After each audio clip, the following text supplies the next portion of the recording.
Alright, we'd finish modifying this window so the gaps are wider, and so when we do a preview on our elevation, they don't appear to be too dark. Alright, okay.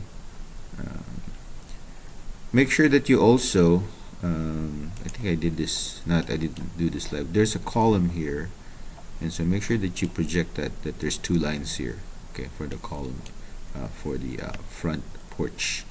Right.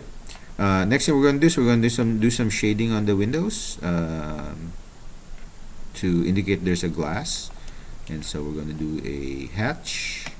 I'll put this down. Oop. Let's close this hatch, and we're going to do a solid hatch,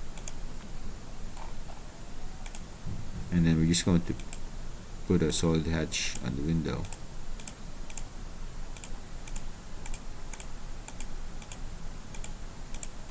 Enter, and the problem with that one is when we do a preview, that's all black. Okay, and we don't want that.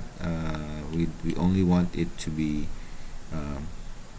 gray. So what we're going to do is we're going to create a layer, and we're going to call it layer 253, I think, or 254. So we're going to do a new layer, and we're going to call it 11-253. I think 253 is better, darker by a little bit. 253 is this one, and click OK, and then we're simply going to select that and change the layer to 253. Okay, now you have to, I think, pull this down so you can select and change the layer to 253. Okay, and then close the hatch property, and it's important that this is behind the line, so we're going to select, right click, click draw order, and then send to back. Okay, and then we're going to go back onto elevation and see what does that look like. There you go. So much better, much cleaner. And at the same time, let's just take the opportunity to put some glass on the top portion of the garage. Okay, so to do that, you are simply going to divide that into, let's say, maybe 4 or 5. Let's do 4. So we're going to divide this into 4.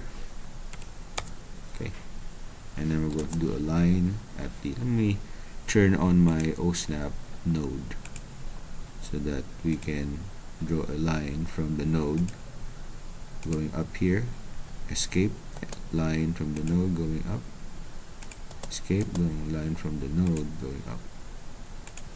Okay, and then what we're going to do is we're going to make a P line inside this. Okay, I think you can do the, I haven't taught you this, the boundary command will automatically detect an island or a boundary. So click OK and pick that.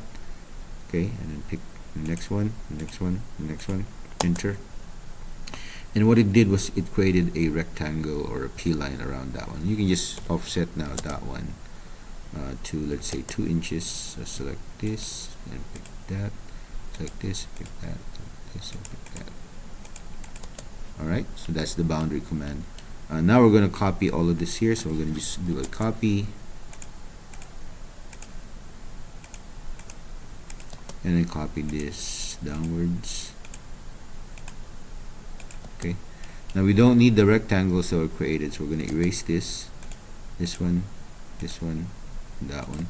We also have these 4 dots here, so we're going to erase and make a window to erase these 3 dots here. So you can see here it says 3. Okay, you can't see it, but there you go.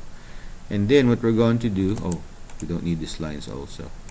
We're going to now make this look like a glass, just like the window. So we're going to do a BH, and then pick this, enter, and then we're going to match property, match this to this, and then right click, select right click, draw order, send to back, and then look at your elevation of how it looks like.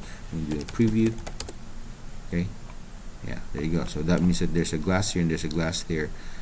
We don't have a glass on the door. If you want to, you can, but we're going to leave it like that. Okay.